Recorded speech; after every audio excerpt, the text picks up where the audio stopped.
নমস্কার, আমি শ্রাবণী। হ্যাশট্যাগ আমরা সকলের পক্ষ থেকে আমি চলে এসেছি আবার আজকের বিষয় নিয়ে আলোচনা করতে। আজকের বিষয় দিয়েছেন আবার আমাদের প্রিয় মধুমিতার মনের কথা চ্যানেল থেকে। তো ও খুব সুন্দর সুন্দর বিষয় দিয়ে রাখে, সকলেই জানেন, এতদিন সকলেই ওকে চিনে গেছেন। তো ওরই দেওয়া বিষয়টা হচ্ছে যে হঠাৎ যদি শুনি যে পৃথিবী থেকে মোবাইল হারিয়ে গেছে, এটা না অসম্ভব। তবুও আবার ভাবতেই পারি না এরকম। তবুও আবার ভাবতে পারি না বলা ভুল, যদি কোনো কারণে এমন হয় যে মোবাইল সত্যিই হারিয়ে যায়, তাহলে আমরা কি করব।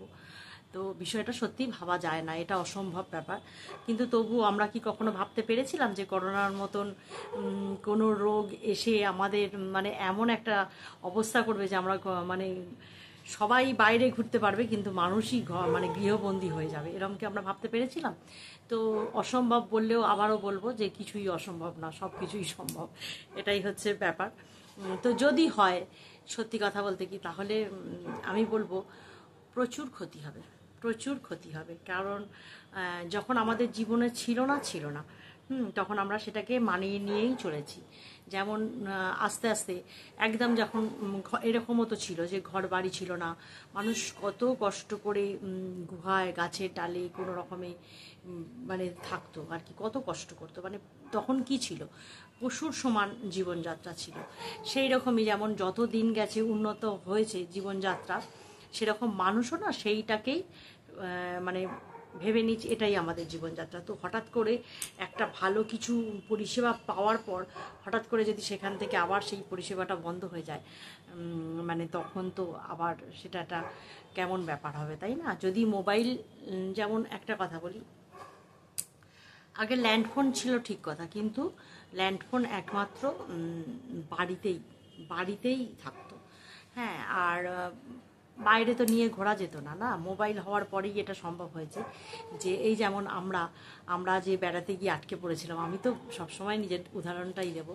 তো সব বাড়ির লোকে তাহলে তখন কি পরিস্থিতি, আমরা কোথায় আছি কি বৃত্তান্ত যদি না জানাতে পারতাম, হঠাৎ করেই তো আর সম্ভব হতো না যে জানিয়ে দেবো সঙ্গে সঙ্গে বাড়িতে হয়তো।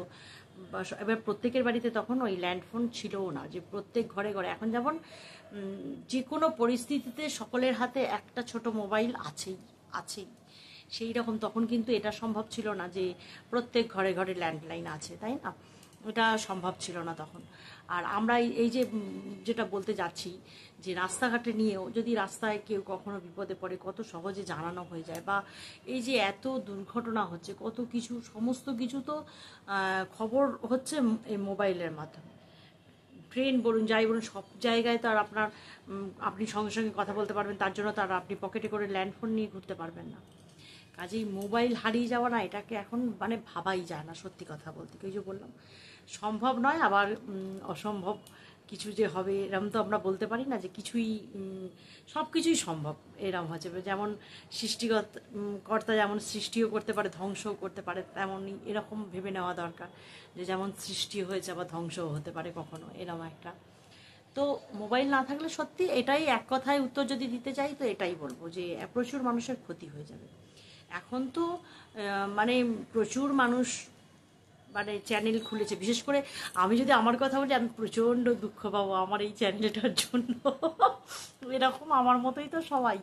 মানে আমার যে কতটা, আমি বলতে পারছি না যে আমি এখান থেকে কতটা মনে শান্তি পাই, সত্যি কথা বলতে কি। এক তো এই যে কথা বলছি, এত কথা বকবক করে কে শুনবে? এই যে এত মনের কথা, কত সুন্দর সুন্দর আমাদের হ্যাশট্যাগ আমরা সকলে কত সুন্দর সুন্দর বিষয় নিয়ে আমরা আলোচনা করি। আমরা অন্যের আলোচনা নাই বা করলাম, কত সুন্দর সুন্দর, কত ছোটবেলার স্মৃতি, কত কিছু আমরা আলোচনা করছি, সমস্ত এটার মধ্যে আমাদের জমা হয়ে থাকছে। তো এটা যদি আমার না থাকে, তখন আমি কি করব? হঠাৎ করে আমি তো সেই ভাবলেই বুকটা কেঁপে ওঠে, এরকম একটা ব্যাপার। তো এরকম আমার মতন আমি তো তবু এখনও এখান থেকে কোনো টাকা পয়সা রোজগার করি না। যারা টাকা পয়সা রোজগার করছে তাদের জীবনটা তাহলে চিন্তা করুন তো। তারা তো একটা আশা নিয়েই করে না। এরকম কত দেখায় যে তাদের খুব অবস্থা খারাপ, তারাই অনেকের অনুগ্রহ, মানে কি বলবো, ভালোবাসা, সমস্ত কিছু আছে এর মধ্যে। যতটা খারাপ ততটা ভালোও তো আছে। সবটা তো খারাপ হতে পারে না, ভালো মন্দ মিশিয়ে যেমন আমাদের জীবন, সেই রকমই ব্যাপারটা যে যতটা খারাপ আছে ততটা ভালোও আছে। এটা থেকে কত মানুষ এর এখন জীবিকা নির্বাহ হচ্ছে, কত মানুষ কত টাকা কামিয়ে তারা বাড়ি গাড়ি করছে, এমনকি এই টাকা থেকেই আবার আলাদা একটা ব্যবসা করে ফেলছে। এরকম তো কতই না হয়েছে। আমরা নয় এই মানে হাতে গোনা বেশ কিছু মানুষ আছি যারা এখনো কিছু করে উঠতে পারলাম না, সেটা নিয়ে আর কোনো আফসোস নেই। কিন্তু তো আমরা যে কজনই আছি তাদের আমার মনে হয় না কারোর আফসোস আছে বলে। যে সত্যি কথা বলতে কি, এটাও ঠিক একদম সত্যি কথা যে কিছু পেতে গেলে তো কিছু দিতে হবে। আমি তো আমার কথা যদি বলি, আমি তো অতটা সময় দিতেই পারবো না, কারণ আমার একটা বাড়ির বিজনেস আছে, আর একটা দোকান আছে, আমার সন্তানরা আছে, তাদেরকে দেখভাল না করে আমি শুধুই যদি ভাবি যে তাহলে আমি কিচ্ছু করব না, শুধুই ফোনের পিছনের সময়টা দেব, সেই রকম যদি করতে পারতাম তাহলে আমি আশা করতে পারতাম যে না, আমার কেন কিছু হচ্ছে না। কিন্তু আমি ততটা সময় দিতে পারি না। এটা শুধুমাত্র আমার মনটাকে ভালো রাখে। হ্যাঁ, এটা আমার মনটাকে ভালো রাখে। আমার সারাদিনের একটা সেই বলে না, আমি এর আগেও বলেছি, সেই দক্ষিণের জানলা সুন্দর একটা হাওয়া আসে, সেই রকম।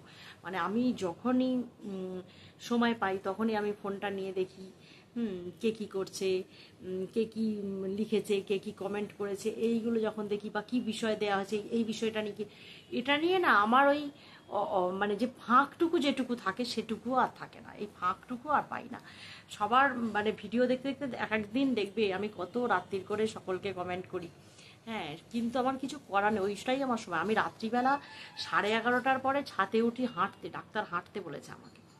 আমার বলছে তুমি সংসারের যতই কাজ করো না কেন, হাঁটতে হবে, আলাদা করে হাঁটতে হবে, মানে এই রকম একটা ব্যাপার। আমি তো যোগব্যায়ামটা ছেড়ে দিয়ে তো ক্রমশ চেহারাটা ভারী হয়ে যায়, তবুও চেষ্টা করি কিছু সময় করে নেওয়ার, কিন্তু চেষ্টা করলেই হলো না। এখন না, ওই যে বলি মা অসুস্থ হয়ে যাবার, শাশুড়ি মা অসুস্থ হওয়ার পর থেকে এতটা দায়িত্ব আমার বেড়ে গেছে না, আর সব সময় কি আমাদের যে শুধু মানে কাউকে ফরমাইশ করবো সে করে দেবে এরকম ব্যাপারটা নয়, আমাদের নিজেদেরই দৈহিক ভাবে পরিশ্রমটা করতে হয়, যার জন্য ক্লান্তও হয়ে পড়ি এক এক সময় না। যেদিন যেদিন ভিডিও দিতে পারি না, আমি বলি না যে আমি একদম পারলাম না, সেদিন শরীরটা আর একদমই বয় না, তাই জন্যই ভিডিওটা আর দিতে পারি না, এরকম হচ্ছে ব্যাপারটা। হ্যাঁ, মানে হয়তো অসম্ভব মাথাটা যন্ত্রণা করবে, আর না হলে হয়তো তাকাতেই পাচ্ছি না, এরকম একটা কিছু ব্যাপার। তো যাই হোক, তখন আর কিছু করার নেই, এই হচ্ছে ব্যাপার। তো তবুও মানে প্রাণ মোবাইলটা, মানে আমার আমার যখন এর আগের একটা মোবাইল ছিল, সেই মোবাইলটা ডিস্টার্ব করছে, আমার তো মনটা ছোট্ট হয়ে বুকটা কুকড়ে গেছে একদম। মনে হচ্ছে বাবা একটুখানি এটা নিয়ে আছি, তাও ঠাকুর তুমি এরকম ফোনটাকে খারাপ করে দিলে, এরকম মনে হচ্ছে। তো এইটুকুতেই আমি মানে এত এরকম হচ্ছিল। তাহলে যদি না থাকি, না থাকলে তাহলে কি হবে, এটা না ভাবা যায় না। এখানে মানে কোনো সেই আধ্যাত্মিক চিন্তা বা নিজের কর্ম, তবে হ্যাঁ যদি বলি যে হ্যাঁ কর্ম করে চলো, ফলের আশা করো না, তাহলে একদম সাধু সন্ন্যাসীদের ভাবধারা চলে যেতে হবে। এখনও তো অতটা ওই ভাবধারায় আসিনি যে এলো এলো গেল গেল তাহলে কিছু ব্যাপারই না, কিন্তু ওই ভাবধারাটা না। তবে সত্যিই যদি হারিয়ে যায়, সকলে যেমন মেনে নেবে তাহলে আমাকেও মেনে নিতে আমরা তখন তো বাধ্য। যদি সত্যিই হারিয়ে যায় তাহলে আমরা মেনে নিতে বাধ্য, মেনে নিতেই হবে। কিন্তু এইটা না ভাবলে যে নেই আমাদের সামনে, মোবাইলটা আমাদের সাথে নেই। হ্যাঁ, এটা হচ্ছে আমাদের প্রাত্যহিক জীবনের, মানে সেই জন্ম থেকে মৃত্যু পর্যন্ত না আমাদের জীবনের সাথে ওতপ্রোতভাবে জড়িয়ে গেছে একদম। এটাকে না মানে ছাড়তে পারবো না, মানে সন্তানের মতন মোবাইল হচ্ছে, সন্তানের মতন, সেই গলায় ঝুলিয়ে রাখতে পারলেই ভালো, এরকম একটা ব্যাপার। তারপর এই যে কত সুবিধা, হ্যাঁ একটা যেখানে যাই না যাই বাড়িতে খবর দিতে পারছি, এবার মা বাবার কাছ থেকে খবর নিতে পারছি মা বাবা কেমন আছে প্রতিটা মুহূর্তে। রাস্তাঘাটে থাকলেও যদি দেরি হচ্ছে জানিয়ে দিতে পারছি, বাচ্চা কাচ্চা বাইরে আছে তারা জানিয়ে দিচ্ছে। এতটা সুবিধা হঠাৎ করে যদি না থাকে না, সত্যি মেনে নেওয়া কিন্তু খুব মুশকিল। মেনে নেওয়াটা অত সহজ হবে বলে আমার মনে হয় না। যে কোনো ক্ষেত্রেই যে কোনো কিছু আমরা যদি সুবিধা পেয়ে যাই, কোনো কিছু সুবিধা যখন ছিল না, ওই যে বললাম যখন ছিল না, যতদিন ইউটিউব করিনি কিছুই মনে হতো না, কিচ্ছু মনে হতো না। তখন একটা ছোট ফোন ছিল, জাস্ট ওই দরকারে ফোন করতাম, কারোর ফোন আসতো এইটুকু ব্যাস। গান শুনবার জন্য হলে তো আমি বাড়িতে বক্স বাজিয়ে গান শুনে নিতাম এটা। কিন্তু এখন যেহেতু মোবাইলটা হয়েছে, রান্নাঘরে কাছে একটা সুন্দর নিজের পছন্দ মতো রান্না করছি, মনটাকে ভালো রাখার জন্য একটা সুন্দর গান চালিয়ে দিলাম। কি হয়তো হট করে কিছু দরকার হলো, হাজব্যান্ডের সাথে কথা বলবো, রান্না করতে করতে গ্যাসটা কমিয়ে দিয়ে কথা বলছি, সে বাইরে আছে, তার কাছেও একটা ফোন আছে। এই যে সুবিধাগুলো হঠাৎ করে যদি বন্ধ হয়ে যায়, কিভাবে মেনে নেবো একবারও, মানে এটা ভাবলে কেমন হয় না যে কিভাবে মেনে নেবো। আর তারপরে কত মানুষ, আর সত্যি কথা বলতে কি এখন তো দিনকালের কত পরিবর্তন হয়ে গেছে না, কত মানুষ এটা থেকেই রোজগার করছে, রুজি রোজগার, মানে এইসব ব্লগ চ্যানেল বা যে কোনো চ্যানেল ছাড়াও মানুষ এইটা থেকে বিজনেস চালাচ্ছে। হ্যাঁ, এখন তো আবার এইসব ক্যাশ পয়সা উঠে যাচ্ছে, আবার অনলাইন পেমেন্ট হয়ে যাচ্ছে, সে তো মোবাইল দিয়েই চলছে সব কিছু। তাহলে কি হবে, কি হবে এটা ভাবলে না মুখটা ছ্যাঁত করে ওঠে। ওই যে বললাম, এখনো তো সাধু সন্ন্যাসী হয়ে যায়নি। সাধু সন্ন্যাসী যদি মানে সেই রকম মন যদি তৈরি করতে পারি, তো গেল গেল, কিচ্ছু যায় আসে না। যেমনভাবে পৃথিবীতে প্রথমে এসেছিল মানুষ, আবার সেমনভাবেই চলবে। এটা আমাদের ভাবতে এটা কষ্ট হবে, কারণ আমরা অতি সাধারণ মানুষ, এই হচ্ছে ব্যাপার। হ্যাঁ, অতি সাধারণ মানুষ আমরা। আমরা যে কোনো কিছুকে অত সহজে মেনে নিতে পারি না। এই যে আমরা সবসময় বলে মেনে নিতে, হ্যাঁ, যেগুলো মেনে নেওয়ার মেনে নিচ্ছি, তো যতটা মেনে নেওয়ার মেনে নিচ্ছি, মানিয়েও চলছি না যে তা না, ঈশ্বর যতটুকু ক্ষমতা দিয়েছে। তবে সত্যি সত্যি ওই যে পুরো যদি পৃথিবী ছাড়া হয়ে যায় মোবাইল, তাহলে কিচ্ছু করার নেই, মেনে নিতে বাধ্য। কিন্তু এটা না, মেনে নেওয়াটা অত সহজ না। তো চললাম, পর্যন্ত এই মধু শুনলে অবশ্যই বলিস কেমন।